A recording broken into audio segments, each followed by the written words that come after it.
Hola y bienvenidos. Hoy vamos a hacer un análisis a fondo de un material fascinante que nos sitúa en la frontera entre las finanzas y, cómo no, la inteligencia artificial. Hola, ¿qué tal? Vamos a hablar de cómo usar unos algoritmos que son capaces de imaginar las redes generativas antagónicas o GANs para crear miles de futuros posibles para los mercados financieros. Y el problema que se intenta resolver es uno de los más complejos que existe en finanzas. Los mercados no son algo simple, son un ecosistema con miles de variables. Claro, no hablamos solo de precios. Para nada. Hablamos de datos macroeconómicos, tipos de interés, factores de sostenibilidad, de todo. Y lo peor es que las reglas que conectan todo eso cambian sin previo aviso. No hay una fórmula matemática fija que pueda describir ese caos. Por eso, los modelos de toda la vida, como los métodos de Monte Carlo, pues empiezan a mostrar sus costuras, se quedan un poco cortos. Totalmente. Así que vamos a examinar a fondo un artículo de investigación que propone una alternativa. Se titula Redes generativas antagónicas aplicadas a la generación de escenarios financieros sintéticos. El documento presenta un algoritmo muy concreto, llamado Ginkgo. Nuestra misión de hoy será desgranar qué hay bajo el capó de Ginkgo. Veremos cómo funciona, cómo lo ponen a prueba, pero sobre todo, y esto es muy importante, nos detendremos en sus limitaciones. Exacto. La pregunta de fondo es, ¿estamos ante un paso hacia la predicción del futuro o es más bien un sofisticado gimnasio para que los gestores de riesgos pongan a prueba sus carteras? Buena pregunta. Porque claro, el punto de partida es que los modelos tradicionales asumen un mundo ordenado que, en finanzas, simplemente no existe. Exacto. La debilidad fundamental de los modelos clásicos como Monte Carlo es que necesitan que les alimentemos con una distribución de probabilidad. Te piden que les digas cuáles son las probabilidades de que ocurra A, B o C. Lo cual es imposible. Imposible en un sistema con miles de variables. No conocemos esa distribución conjunta y aunque la conociéramos, lo que era válido en 2019 dejó de serlo en 2020 y volvió a cambiar en 2022. La no estacionariedad, o sea, el hecho de que las reglas cambian, es la norma. O sea, que usar un modelo clásico es como navegar con un mapa de hace 5 años. No es solo que te falten las calles nuevas, es que algunas de las antiguas han cambiado de sentido. Es una analogía perfecta. Pero me pregunto, ¿no se han actualizado estos modelos? Parece un fallo demasiado evidente como para que no se haya intentado solucionar. Sí, claro que se ha intentado. Se han creado versiones mucho más complejas, por supuesto, que intentan modelar esos cambios. Pero a menudo se vuelven extremadamente difíciles de calibrar y muy lentos. Entiendo. El verdadero problema es que intentan imponer una estructura matemática a un fenómeno que quizá no la tiene de una forma tan rígida. El enfoque de la IA es radicalmente distinto. No presumen nada. Simplemente le entregas una cantidad masiva de datos históricos y le dices, encuentra tú los patrones, por sutiles o extraños que sean. Es un cambio de la teoría a la evidencia pura y dura. Y ahí supongo es donde entra Ginkgo. La idea de una GAN me parece brillante en su simplicidad. A menudo se explica con la analogía del falsificador y el detective. Es la mejor manera de entenderlo, sí. Tienes dos redes neuronales en un duelo constante. Una es el generador, nuestro falsificador, que intenta crear datos financieros sintéticos que sean indistinguibles de los reales. Por ejemplo, la evolución del S&P 500 y el precio del petróleo durante un mes. Exacto. Y la otra es el discriminador, el detective. Su único trabajo es mirar cada escenario que le presentan y decir, ¿esto es un dato histórico real o es una falsificación del generador? Y al principio me imagino el falsificador es muy torpe y el detective lo pilla siempre. Siempre. Pero en cada fallo el falsificador recibe feedback y aprende, se vuelve un poquito mejor. Y a su vez el detective, para seguir pillándolo, tiene que volverse más perspicaz, fijarse en detalles más sutiles. Es una carrera armamentista. Se vuelve tan bueno que el detective ya solo acierta el 50% de las veces. O sea, adivina al azar. En ese momento, el juego termina. Ya tenemos un maestro falsificador de realidades financieras. Pero el artículo explica que Ginkgo no es solo una GAN, sino una arquitectura más compleja, con 2 cerebros. Correcto. Y aquí es donde reside la verdadera innovación. Ginkgo utiliza 2 GANs especializadas que colaboran. La primera es el cerebro macroeconómico, que se encarga de entender el panorama general. Usa una arquitectura específica llamada BigGAN. Y su tarea es aprender la dinámica de las grandes variables de estado, imagino. Justo. que serían los grandes indicadores, ¿no? El S&P 500, el precio del petróleo, el índice de volatilidad VIX, las cosas que definen el clima general del mercado. Has dado en el clavo. Son los pilares que sustentan todo lo demás.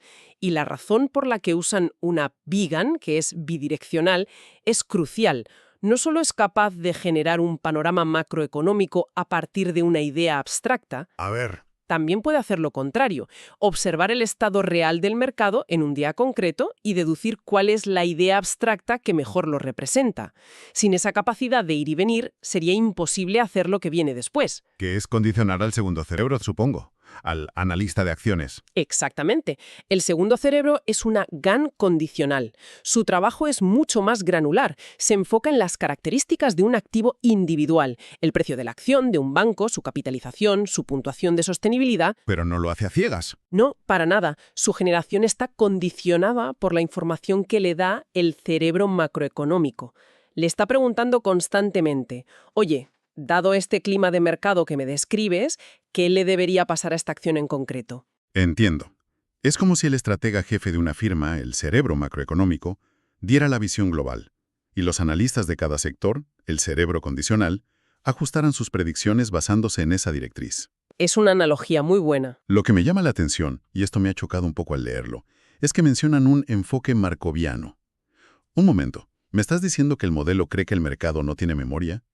Eso va en contra de todo lo que se oye sobre tendencias, burbujas, parece una simplificación muy bestia. Es una crítica muy pertinente y es una de las decisiones de diseño más importantes que toman los autores. Un enfoque markoviano asume que para predecir el estado del mercado en el siguiente instante, el estado actual contiene toda la información relevante. O sea que ignora el pasado lejano. Lo ignora por completo. Y sí, es una simplificación enorme. Otros modelos, como TimeGAN, por ejemplo, están obsesionados precisamente con aprender esas dependencias temporales a largo plazo. Entonces, ¿por qué lo hacen? ¿Cuál es la ventaja de asumir esta amnesia? Es un trade-off pragmático.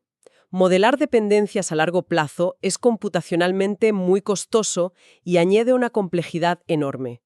Los autores de Ginkgo apuestan a que la mayor parte de la física del mercado se puede capturar en las correlaciones instantáneas. Ya veo. Al centrarse solo en la transición de un momento a otro, hacen que el modelo sea mucho más ligero, rápido de entrenar y, potencialmente más robusto para generar ese único paso futuro.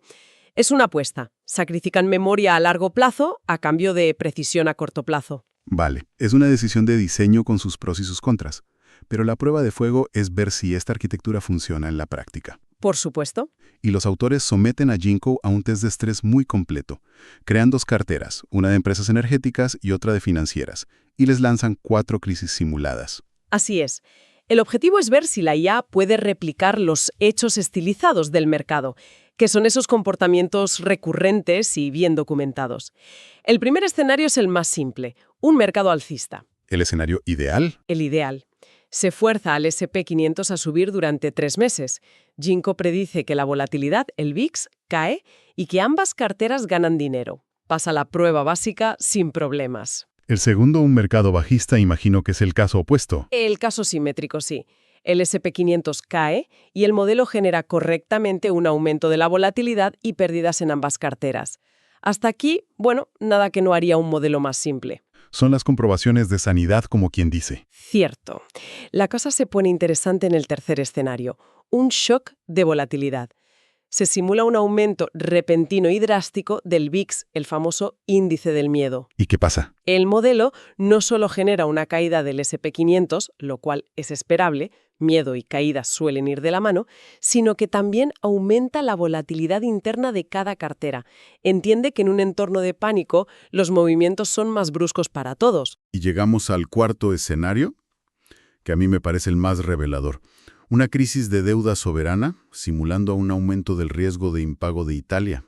Aquí es donde la arquitectura de 2 cerebros demuestra su valía. El modelo genera un impacto negativo general, como es lógico, pero el matiz es que la cartera del sector financiero sufre pérdidas significativamente mayores que la del sector energético. Esto es impresionante, porque es coherente con la realidad. Los bancos están mucho más expuestos al riesgo de la deuda soberana que las empresas petroleras. Exacto. Lo que me parece increíble de esto no es solo que acierte, es que el modelo no sabe qué es un banco, una petrolera o la deuda soberana italiana. No tiene ningún concepto del mundo real. Son solo series de números para él. Efectivamente. Y aún así, a base de analizar patrones en los datos históricos, es capaz de deducir una relación económica fundamental: la altísima exposición del sector bancario al riesgo soberano. Ese es el punto clave. La IA descubre estas relaciones de segundo orden por sí misma, y el artículo lo demuestra visualmente con unos gráficos que llaman triangle plots. Sí, los he visto. En ellos se superponen la distribución de los datos reales, que es como una mancha azul, y la de los datos generados por GENCO, un contorno rojo. Y la superposición es casi perfecta. Esto nos dice que el generador no solo acierta la dirección, sino que clava la forma, la densidad y las correlaciones de la distribución real. Entonces, el verdadero valor aquí no es que la IA sea lista. Es que una herramienta así podría actuar como un sistema de alerta temprana. Podría señalar automáticamente riesgos ocultos o indirectos que un analista humano, centrado en su sector, podría pasar por alto. Totalmente. Podría avisarte de que tu problema en los próximos meses no está en tu sector, sino en la política italiana. Es otro nivel de gestión de riesgos. Pero siempre hay un pero. Siempre. Y este es el giro crucial de la conversación. Esa potencia viene con advertencias muy serias. Los propios autores son muy honestos sobre las limitaciones del modelo.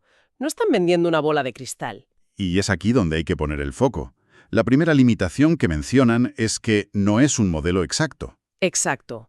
Las GANs son maestras capturando el estilo estadístico de los datos. Pueden generar un día de mercado bajista plausible, pero no te van a decir el precio exacto de una acción mañana a las 2 de la tarde. Son generadores de realidades posibles, no adivinos. De acuerdo, eso es asumible. Entra dentro de lo esperado. Pero la segunda limitación me parece mucho más preocupante. Mencionan que por su propia construcción matemática, este tipo de GANs podría tener serias dificultades para generar eventos extremadamente raros. Las famosas colas pesadas o cisnes negros. Exacto. Y ese es el talón de Aquiles de muchos modelos de IA en finanzas. La teoría sugiere que si alimentas una GAN con ruido de una distribución simple, como una normal, le va a costar muchísimo aprender a generar eventos que están a 6 o 7 desviaciones estándar de la media, porque apenas hay ejemplos de ellos en los datos con los que entrena. Pero espera un momento. Si no puede generar de forma fiable un cisne negro, ¿no lo invalida casi por completo como herramienta de gestión de crisis? Precisamente nos preparamos para lo que nunca hemos visto, no para una repetición de crisis pasadas. Es una objeción excelente y va al corazón del asunto. Es que si tu simulador de terremoto solo puede generar temblores de hasta magnitud 7, porque nunca ha visto uno de 9, no te sirve para diseñar un rascacielos en Tokio. Es un punto muy bueno. Y la respuesta es que depende de para qué uses la herramienta. Si la usas como un oráculo que te muestre todos los futuros posibles, incluyendo los nunca vistos, entonces sí, el modelo es insuficiente. ¿Vale? Pero si la usas como un sparring partner increíblemente realista para probar la resiliencia de tu cartera ante shocks conocidos y sus complejas interacciones, como la crisis de deuda que vimos, entonces es extremadamente útil. Te permite explorar miles de variantes de una crisis que ya entiendes conceptualmente. Entiendo. Es más una herramienta para explorar el espacio de lo conocido que para aventurarse en lo desconocido. Y mencionan un tercer problema técnico, el colapso de modos. ¿Qué es eso? Sí, es un fallo clásico de las GANs. A veces, el generador encuentra una especie de trampa. Descubre uno o varios tipos de escenarios que engañan muy bien al discriminador y, bueno, se obsesiona con ellos. Se estanca. Se estanca, exacto. En lugar de aprender a generar toda la gama de posibilidades del mercado, se vuelve un maestro haciendo solo un tipo de escenario.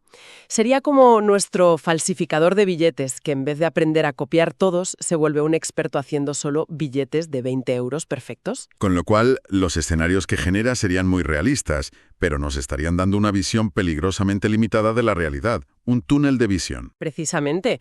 Por eso, el uso de estas herramientas requiere una supervisión humana constante. No es una caja negra en la que se pueda confiar ciegamente. De hecho, los autores apuntan a que la siguiente generación de modelos, los modelos de difusión, podría superar algunas de estas limitaciones. Bien, hagamos balance. Tras este análisis de Jingo, parece claro que intentar meter los mercados financieros en las casillas ordenadas de los modelos matemáticos de siempre es una batalla perdida. Desde luego. Y Ginkgo propone una alternativa potente. Esa arquitectura de dos cerebros, uno macro y otro micro, trabajando coordinadamente, permite generar escenarios que no solo son realistas, sino que se pueden anclar a un evento concreto que nos interese. Es un laboratorio de ¿qué pasaría si? Y las pruebas demuestran que funciona. Replica comportamientos complejos del mercado, diferenciando incluso el impacto de una crisis por sectores. Eso solo puede hacerlo si ha entendido las interconexiones que hay por debajo. Sin embargo, y es la conclusión más importante, debemos ser extremadamente conscientes de sus límites. No es un oráculo. Es un simulador avanzado con puntos ciegos, especialmente ante lo verdaderamente impredecible, los cisnes negros. Es una herramienta para ampliar nuestra comprensión del riesgo y testear nuestras defensas, no para eliminar la incertidumbre.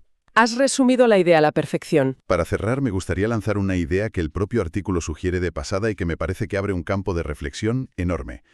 Mencionan que esta misma arquitectura de IA podría aplicarse a campos como la epidemiología. Es una idea muy poderosa, sí. Imagina un modelo idéntico a Ginkgo. El cerebro macroeconómico podría simular variables globales de una pandemia. La tasa de contagio, la movilidad de la población, el porcentaje de vacunación. Y el cerebro condicional podría generar el impacto específico en una región o ciudad.